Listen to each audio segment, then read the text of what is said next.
Hello students, welcome to Dhruvika Academy. So PGCET 2024 MBA MCAದು updates ಬಗ್ಗೆ Thursday ಹೇಳ್ತೀನಿ ಅಂತ ಹೇಳಿದ್ದೆ. ಅದೇ ಪ್ರಕಾರ ಥರ್ಸ್ಡೇ ನಾನು ಇವಾಗ KA ಕಾಲ್ ಮಾಡಿದ್ದೆ. 3 ಕನ್ಸರ್ನ್ ಇತ್ತು. ಫಸ್ಟ್ ಕನ್ಸರ್ನ್ ರಿಸಲ್ಟ್ ಬರಲ್ದಿರೋರ ಬಗ್ಗೆ. ಸೆಕೆಂಡ್ ಬಂದುಬಿಟ್ಟು ಯಾರಿಗೆ ಗ್ರೇಸ್ ಮಾರ್ಕ್ಸ್ ಬಂದಿಲ್ಲ, that is a major concern.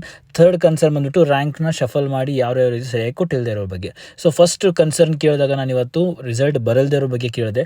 So result ಯಾರ್ಯಾರಿಗೆ ಬಂದಿಲ್ಲ, ಸೊ ಫಸ್ಟ್ ಸೊಲ್ಯೂಷನ್ ನೀವು KAಗೆ ವಿಸಿಟ್ ಮಾಡಿ ನಿಮ್ಮ ಡಿಗ್ರಿ ಮಾರ್ಕ್ಸ್ಗಳನ್ನೆಲ್ಲ ತೊಗೊಂಡು ಹೋಗಿ, ಸೊ ನಿಮ್ಗೊಂದು ಫಾರ್ಮ್ಯಾಟ್ ಕೊಡ್ತಾರೆ, ಅದನ್ನ ಫಿಲ್ ಮಾಡಿಕೊಟ್ರೆ ಸೊ ಅವರು ರಿಸಲ್ಟ್ನ ಅಪ್ಡೇಟ್ ಮಾಡ್ತಾರೆ.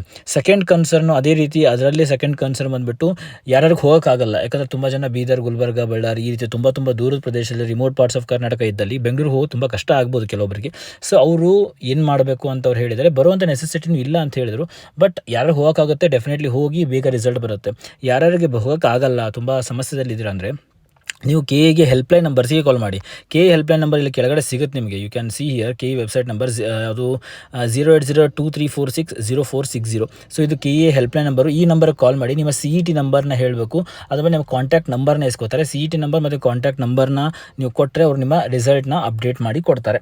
ಆಲ್ರೈಟ್. ಸೊ ಹೋಗೋಕ್ಕಾಗೋರು ಪ್ಲೀಸ್ ಹೋಗಿ ಪರ್ಸ್ನಲಾಗಿ ಹೋಗಿ ವಿಸಿಟ್ ಮಾಡಿಬಿಟ್ಟು ನಿಮ್ಮ ಕ್ಲಾರಿಫಿಕೇಷನ್ ಎಲ್ಲ ತೊಗೊಂಡು ಅದನ್ನೆಲ್ಲ ಕೊಟ್ಟು ಬನ್ನಿ. ಅದು ಟೈಮ್ ಕನ್ಸ್ಯೂಮ್ ಆಗುತ್ತೆ, ಐ ನೋ ದ್ಯಾಟ್, ಬಟ್ ಬೇಗ ರಿಸಲ್ಟ್ ಬಂದುಬಿಡುತ್ತೆ. ಯಾರಿಗೆ ಏನು ಮಾಡಿದ್ರು ಹೋಗೋಕ್ಕಾಗೋದೇ ಇಲ್ಲ, ಇಟ್ ಇಸ್ ವೆರಿ ಡಿಫಿಕಲ್ಟ್ ಅನ್ನೋರು ಹೆಲ್ಪ್ಲೈನ್ ನಂಬರ್ಸ್ಗೆ ಕಂಟಿನ್ಯೂಸ್ ಆಗಿ ಕಾಲ್ ಮಾಡಿ. ನಂಗೊತ್ತು ಕಮೆಂಟ್ ಸೆಕ್ಷನ್ ತುಂಬ ಜನ ಹಾಕ್ತಾರೆ ಇವಾಗ, ಸರ್ ಕನೆಕ್ಟ್ ಆಗ್ತಾ ಇಲ್ಲ ಅಂತ ಐ ನೋ, ಬಟ್ ನಮಗೂ ಹಾಗೆ ಆಗಿರುತ್ತೆ. ಕಂಟಿನ್ಯೂಸ್ ಆಗಿ ಕಾಲ್ ಮಾಡಿರ್ತೀವಿ ನಾವು. ಸೊ ಅಷ್ಟು ನಮ್ಗೆ ಕನೆಕ್ಟ್ ಆಗಿರುತ್ತೆ. ನೀವು ಅದೇ ರೀತಿ ಕಂಟಿನ್ಯೂಸ್ ಆಗಿ ಕಾಲ್ ಮಾಡಿ, ಡೆಫಿನೆಟ್ಲಿ ಕನೆಕ್ಟ್ ಆಗುತ್ತೆ. ನಿಮ್ಮ CET ನಂಬರ್ ಹೇಳಿ, ನಿಮ್ಮ ಕಾಂಟ್ಯಾಕ್ಟ್ ನಂಬರ್ ಇಸ್ಕೋತಾರೆ. ಅದನ್ನ ಇಸ್ಕೊಂಡು ನಿಮ್ಮ PGCETದು ರ್ಯಾಂಕಿಂಗ್ನ ಅಲಾಟ್ ಮಾಡಿ ಕೊಡ್ತಾರೆ. ರೈಟ್. ಸೊ ಅದು ಸಮಸ್ಯೆ ಬಗೆಹರಿಯುತ್ತೆ. Don't worry, don't get panic ಆಗೋ ನೆಸೆಸಿಟಿ ಇಲ್ಲ.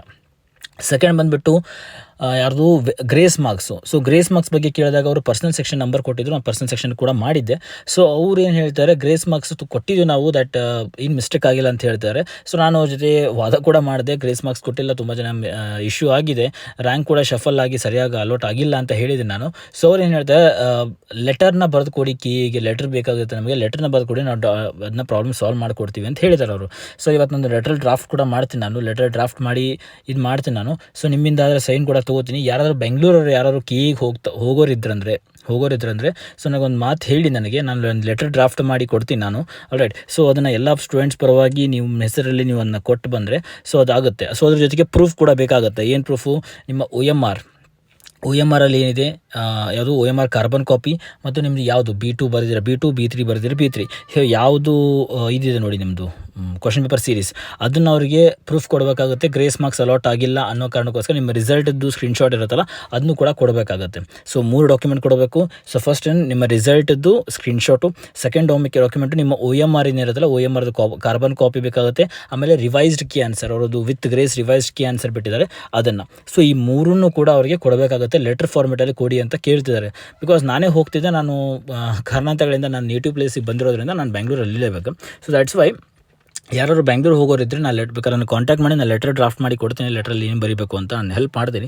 ಸೊ ಆ ಲೆಟರ್ನ ತೊಗೊಂಡೋಗಿ KA ಕೊಟ್ಟರೆ ಡೆಫಿನೆಟ್ಲಿ ಇದು ಈ ಕನ್ಸರ್ನ್ ಇಶ್ಯೂ ಸಾಲ್ವ್ ಆಗುತ್ತೆ ಅಂತ ನನ್ನ ಒಂದು ಉದ್ದೇಶ. ಯಾಕಂದರೆ ಸಾಲ್ವ್ ಆಗಬೇಕು. ತುಂಬ ಜನಕ್ಕೆ 4-5 ಮಾರ್ಕ್ಸ್ ಬರಬೇಕಾಗುತ್ತೆ. ಸೊ 4-5 ಮಾರ್ಕ್ಸ್ ಅಂದರೆ it will make a lot of impact. ತುಂಬ ಒಂದು 1,000-1,500 ರ್ಯಾಂಕಿಂಗ್ ಹೆಚ್ಚು ಕಮ್ಮಿ ಆಗಿಬಿಡುತ್ತೆ. ಸೊ ಅದಕ್ಕೋಸ್ಕರ ಈ ಒಂದು ಮ್ಯಾಟ್ರು ಸಾರ್ಟೆಡ್ ಆಗಬೇಕು. ಸೊ ಅದಕ್ಕೋಸ್ಕರ ಯಾರು ಬೆಂಗಳೂರು ಹೋಗೋರಿದ್ರೆ so definitely will do that, ಅದನ್ನು ಮಾಡೋಣ. ಸೊ ನಾನು 7ನೇ ತಾರೀಕು ಅಥವಾ 6ನೇ ತಾರೀಕು ಮೇಲೆ ಬರೋದ್ರಿಂದ ತುಂಬ ಲೇಟ್ ಆಗುತ್ತೆ ಅನ್ನೋ ಕಾರಣಕ್ಕೋಸ್ಕರ ಯಾರು ಸ್ಟೂಡೆಂಟ್ಸ್ ಹೋಗೋರಿದ್ರೆ ಹೇಳಿ. ಸೊ ಡ್ರಾಫ್ಟ್ ಮಾಡೋದನ್ನ ನಾನು ಹೆಲ್ಪ್ ಮಾಡ್ತೀನಿ. ಡೆಫಿನೆಟ್ಲಿ ಅದು ಕೊಟ್ಟರೆ ಅದು ಸಾಲ್ವ್ ಆಗುತ್ತೆ. ನೆಕ್ಸ್ಟು ವೆರಿಫಿಕೇಷನ್ ಬಗ್ಗೆ ಕೇಳಿದೆ ನಾನು. ವೆರಿಫಿಕೇಷನ್ ಬಗ್ಗೆ ಕೇಳಿದಾಗ ಇನ್ನೂ ಕೂಡ ಡಿಸೈಡ್ ಆಗಿಲ್ಲ, ಯಾಕಂದರೆ ಅವ್ರು ತುಂಬ ಬ್ಯುಸಿ ಇದ್ದಾರೆ. ರ್ಯಾಂಕ್ ಅಲೋಕೇಶನ್ ಮಾಡೋದ್ರಲ್ಲಿ ಅಥವಾ ಈಗ ಗ್ರೇಸ್ ಮಾರ್ಕ್ಸ್ ಕೊಡೋದಾಗಿರಲಿ ಅಥವಾ ರಿಸಲ್ಟ್ಸ್ ಬರಲ್ದೇ ಇರೋರಿಗೆ ರಿಸಲ್ಟ್ನ ಕೊಡೋದ್ರಲ್ಲಿ ತುಂಬ ಬ್ಯುಸಿ ಇದ್ದಾರೆ. ಇನ್ನೂ ಕೂಡ ಡಿಸೈಡ್ ಆಗಿಲ್ಲ ಅಂತ ಹೇಳ್ತಾರೆ. ಬಟ್ ನನ್ನ ಪ್ರಕಾರ ಕ್ಲಾಸ್ ಎದವರಿಗೆ, ಆಲ್ರೈಟ್, ಸೊ ಕ್ಲಾಸ್ ಎದವರಿಗೆ ಆನ್ಲೈನ್ ವೆರಿಫಿಕೇಷನ್ ಆಗುತ್ತೆ. ಲಾಸ್ಟ್ ಟೈಮು ಕೂಡ ಹಾಗೆ ಆಗಿತ್ತು. ಕ್ಲಾಸ್ ಎದವರಿಗೆ ಆನ್ಲೈನ್ ವೆರಿಫಿಕೇಷನ್ ಆಗಿತ್ತು. ಕ್ಲಾಸ್ ಎ ಅಂದರೆ ಏನಪ್ಪ, ಇನ್ನೊಂದ್ಸತಿ ತಿಳ್ಕೊಳ್ಳಿ. ಕ್ಲಾಸ್ ಎ ಅಂದರೆ ಕರ್ನಾಟಕ ಸ್ಟೂಡೆಂಟ್, ಅಂದರೆ 7 ವರ್ಷ ಕರ್ನಾಟಕದಲ್ಲಿ ಓದಿರಬೇಕು, 10th ಮತ್ತು 12th ಇಲ್ಲೇ ಓದಿರಬೇಕು. ಸೊ ಅವರು ಕ್ಲಾಸ್ ಎದಲ್ಲಿ ಬರ್ತಾರೆ. ಕರ್ನಾಟಕ ಸ್ಟೂಡೆಂಟ್ಸು ಕ್ಲಾಸ್ ಎ ಬರ್ತಾರೆ. So class B, class C, class H ಅಥವಾ ಕ್ಲಾಸ್ ವೈ ಅಂದರೆ ನಾನ್ ಕನ್ನಡ ಸ್ಟೂಡೆಂಟ್ಸ್, ಇವರಿಗೆ ಆಫ್ಲೈನಲ್ಲಿ ಕರೆಯುವಂಥ ಚಾನ್ಸಸ್ ಇರುತ್ತೆ. ಬಟ್ ತುಂಬ ಜನಕ್ಕೆ ಆನ್ಲೈನ್ ವೆರಿಫಿಕೇಷನ್ ಮಾಡ್ತಾರೆ ಅಂತ ಹೇಳಿದ್ದಾರೆ. ಬಿಕಾಸ್ ಆಲ್ರೆಡಿ ಅವರು ಒಂದು ಇದನ್ನು ಕೂಡ ಬಿಟ್ಟಿದ್ರು, ಏನು ಡ್ರಾಫ್ಟ್ ಕೂಡ ಬಿಟ್ಟಿದ್ರು ನೋಟಿಫಿಕೇಷನಲ್ಲಿ. ಆನ್ಲೈನ್ ವೆರಿಫಿಕೇಷನ್ ಮಾಡ್ತೀವಿ, ವೆರಿಫಿಕೇಷನ್ ಸ್ಲಿಪ್ ಕೂಡ ಬಿಡ್ತೀವಿ ಅಂತ ಹೇಳಿದ್ದಾರೆ. So it means almost 90% online ಆಗುತ್ತೆ ಅಂತ ನನಗನ್ಸುತ್ತೆ. ಕ್ಲಾಸ್ ಎದವ್ರಿಗೆ, class B, class H, class C ಇದವ್ರಿಗೆ ಏನೇನಾಗುತ್ತೆ ಅಂತ ನೋಡಬೇಕು. ಬಟ್ ಕ್ಲಾಸ್ ಎದವರು ಟು ಬಿ ಸೇಫ್ಟಿ ಸೈಡ್ ಸೇಫರಾಗಿ ಒಂದು ಇದನ್ನು ಇಟ್ಕೊಡ್ರಿ, ಏನೇನು ಡಾಕ್ಯುಮೆಂಟ್ಸ್ ಅಪ್ಲೋಡ್ ಮಾಡಿದಾರಲ್ಲ ಆ ಡಾಕ್ಯುಮೆಂಟ್ಸ್ನ ಕೂಡ ಒಂದು ಜೆರಾಕ್ಸ್ ಮಾಡಿಸಿ ಅದ್ರ ಗೆಸ್ಟೆಡ್ ಆಫೀಸರ್ ಸಿಗ್ನೇಚರ್ ತೊಗೊಂಡು ರೆಡಿ ಮಾಡಿ ಇಟ್ಕೊಡ್ರಿ. ಇನ್ ಕೇಸ್ ಬ್ಯಾಡ್ ಕೇಸ್ ಒಳಗಡೆ ಅವರು ಆಫ್ಲೈನ್ ಕರೆದ್ರು ಕೂಡ ನೀವು ಹೋಗಿ ಬೇಗ ಬೇಗ ಸಬ್ಮಿಟ್ ಮಾಡಿ ಮುಗಿಸ್ಕೊಳಕ್ಕೆ ಬರುತ್ತೆ. ರೈಟ್. ಸೊ ಇನ್ ಕೇಸ್ ಏನೋ ಡಾಕ್ಯುಮೆಂಟ್ಸ್ನ ಆಫ್ಲೈನ್ ವೆರಿಫಿಕೇಷನ್ ಆಫ್ಲೈನ್ ಕರೆದ್ರೆ ಅಕಾರ್ಡಿಂಗ್ ಟು ರ್ಯಾಂಕಿಂಗ್ ಕರೀತಾರೆ. ಅಂದರೆ ಒಂದು ದಿನ ಎಷ್ಟು ಫಸ್ಟ್ ರ್ಯಾಂಕಿಂದ 3000, ನೆಕ್ಸ್ಟು 3001ಇಂದ 7000 ಈ ರೀತಿ ಕರಿತಾ ಹೋಗ್ತಾರೆ. ಬೇಸ್ಡ್ ಆನ್ ರ್ಯಾಂಕಿಂಗ್ ಕರೀತಾರೆ. ಬಟ್ ನನಗೆ ಅನ್ಸಿದ ಮಟ್ಟಿಗೆ ಆ ರಿಸ್ಕ್ ತೊಗೊಳ್ಳಲ್ಲ ಅವ್ರು ಇವಾಗ, because time is very constant time ಇರೋದ್ರಿಂದ ಆ ರಿಸ್ಕ್ ತೊಗೊಳ್ಳಲ್ಲ. ಆನ್ಲೈನ್ ಮಾಡ್ತಾರೆ, ಬೇರೆ ಬೇರೆ ಕ್ಲಾಸ್ದವ್ರಿಗೆ ಬೇರೆ ಥರ ಮಾಡ್ತಾರೆ. ಕ್ಲಾಸ್ ಎದವ್ರಿಗೆ ಆನ್ಲೈನ್ ವೆರಿಫಿಕೇಷನ್ ಮಾಡುವಂಥ ಸಾಧ್ಯತೆ ತುಂಬ ಇದೆ. ರೈಟ್, ಬಿಕಾಸ್ ಅವ್ರು ನೋಟಿಫಿಕೇಶನ್ ಕೂಡ ಬಿಟ್ಟಿದ್ರು. ರೈಟ್. ಸೊ ಇದು ಅಪ್ಡೇಟ್ ಆಗಿತ್ತು. ಸೊ ಇನ್ನೊಂದ್ಸತಿ ಹೇಳ್ಬಿಡ್ತೀನಿ, ರಿಸಲ್ಟ್ ಯಾರ್ಯಾರಿಗೆ ಬಂದಿಲ್ಲ KE ಹೆಲ್ಪ್ಲೈನ್ಗೆ ಕಾಲ್ ಮಾಡಿಬಿಟ್ಟು ನಿಮ್ಮ CET ನಂಬರ್ ಮತ್ತು ನಿಮ್ಮ ಕಾಂಟ್ಯಾಕ್ಟ್ ನಂಬರ್ನ ಹೇಳಿ ಅವ್ರು ರಿಸಲ್ಟ್ನ ಅಪ್ಡೇಟ್ ಮಾಡಿಕೊಡ್ತಾರೆ. ಅದಕ್ಕಿಂತ ಬೆಟರು KEಗೆ ಹೋಗಿ ವಿಸಿಟ್ ಮಾಡಿ ಫಾರ್ಮ್ನ ಫಿಲಪ್ ಮಾಡಿ ನಿಮ್ಮ ಡಿಗ್ರಿ ಮಾರ್ಕ್ಸ್ ಕೊಟ್ಟು ಬರೋದು ಫಾರ್ ಬೆಟರ್. ಯಾರಿಗೆ ತುಂಬ ಆಗೋದೇ ಇಲ್ಲ ಅವರು ಕಾಲ್ ಮಾಡಿ ಕೂಡ ಮಾಡ್ಕೋಬೋದು. ಅದನ್ನು ನನಗೆ ಹೇಳಿದ್ದಾರೆ, ಅಪ್ಡೇಟ್ ಮಾಡಿ ಕೊಟ್ಟಿದ್ದಾರೆ. ಸೆಕೆಂಡ್ ಬಂದುಬಿಟ್ಟು ಗ್ರೇಸ್ ಮಾರ್ಕ್ಸು ಡ್ರಾಫ್ಟ್ನ ಕೊಡಬೇಕು, ಯಾವುದೂ ಲೆಟ್ರ್ ಕೊಡಬೇಕಂತ ಹೇಳ್ತಿದ್ದಾರೆ ಅವರು KEದವರಿಗೆ.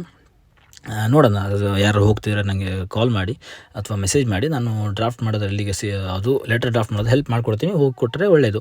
ಅದಕ್ಕೆ ರಿಲೆವೆಂಟ್ ಡಾಕ್ಯುಮೆಂಟ್ಸ್ ಎಲ್ಲ ಹಾಕಿಕೊಟ್ರೆ ಅವರು ಅಪ್ಡೇಟ್ ಮಾಡಿಕೊಡ್ತಾರೆ. ರೈಟ್. ಸೊ ವೆರಿಫಿಕೇಷನ್ ಬಗ್ಗೆ ನೋಡಿದ್ದೀನಿ. ರ್ಯಾಂಕ್ ಶಫಲಿಂಗ್ ಅದನ್ನು ಕೂಡ ಕನ್ಸರ್ನ್ ಇದೆ ಅದು. ಸೊ ಅದನ್ನು ಮತ್ತೆ ಕೇಳ್ತೀನಿ, ನಾನು ಮತ್ತೆ ಅದನ್ನು ಅಪ್ಡೇಟ್ ಮಾಡಿ ಕೊಡ್ತೀನಿ. ರೈಟ್. ಸೊ ಐ ಹೋಪ್ ಎಲ್ಲರೂ ಕೂಡ ಆಪ್ಷನ್ ಎಂಟ್ರಿ ಪ್ರಿಪೇರ್ ಆಗ್ತಿದ್ದಾರೆ ಅನ್ಕೋತೀನಿ ನಾನು. ಸೊ ನಂಗೆ ಗೊತ್ತು ಇನ್ನೂ ಆಪ್ಷನ್ ಎಂಟ್ರಿ ಹೆಂಗೆ ಮಾಡಬೇಕು ಏನು ಅಂತ ಇನ್ನೂ ಮಾಡಿಲ್ಲ ನಾನು ಕ್ಲಾಸು, ಬಿಕಾಸ್ ಇದೆಲ್ಲ ಸೆಟಲ್ ಡೌನ್ ಆಗಲಿ ಅಂತ ನಾನು ಸುಮ್ಮನಾಗಿದೆ. ಬಟ್ ಇವಾಗ ಸಾಯಂಕಾಲ ಡೆಫಿನೆಟ್ಲಿ ಆಪ್ಷನಲ್ ಎಂಟ್ರಿ ಹೆಂಗೆ ಮಾಡೋದು ಏನು ಮಾಡೋದು ಡೆಫಿನೆಟ್ಲಿ ಅಪ್ಡೇಟ್ ಮಾಡಿ ಕೊಡ್ತೇನೆ. ಸಾಯಂಕಾಲ ಒಂದು ಕ್ಲಾಸ್ ಮಾಡ್ತೀನಿ. So everything I will explain in the evening ಒಂದು ಕ್ಲಾಸ್ ಮಾಡಿ ಕೊಡ್ತೀನಿ. That you are going to understand each and everything in a very detailed way. Right. So ಇದಾಗಿತ್ತು ಇವತ್ತಿನ ಅಪ್ಡೇಟು. ಸೊ ನೆಕ್ಸ್ಟು ಮತ್ತೆ ವೀಡಿಯೋದಲ್ಲಿ ಮತ್ತೆ ಬಂದು ಇನ್ನೇನು ಹೊಸ ಅಪ್ಡೇಟ್ ಇದೆ ಬಂದು ಹೇಳ್ಕೊಡ್ತೀನಿ ನಾನು. So till then God bless you. So video ಇಷ್ಟ ಆಗಿ ಲೈಕ್ ಮಾಡಿರಿ, ಶೇರ್ ಮಾಡಿರಿ, ಸಬ್ಸ್ಕ್ರೈಬ್ ಮಾಡಿರಿ. So if you have any doubts please comment. But again comment ಮಾಡೋದ್ರಲ್ಲಿ ಹೇಳ್ತೀರಾ ಸರ್ ಕಾಲ್ ಕನೆಕ್ಟ್ ಆಗ್ತಿಲ್ಲ ಅಂತ. ಸೊ ಐನು ಕಾಲ್ ಕನೆಕ್ಟ್ ಆಗಲ್ಲ, ಬಟ್ ಆಗುತ್ತೆ. ಟ್ರೈ ಮಾಡ್ತಾ ಇರಿ, ಕಂಟಿನ್ಯೂಸ್ ಟ್ರೈ ಮಾಡ್ತೀವಿ, ಕನೆಕ್ಟ್ ಆಗುತ್ತೆ. So thank you so much. Will be next class. Till then God bless you and bye.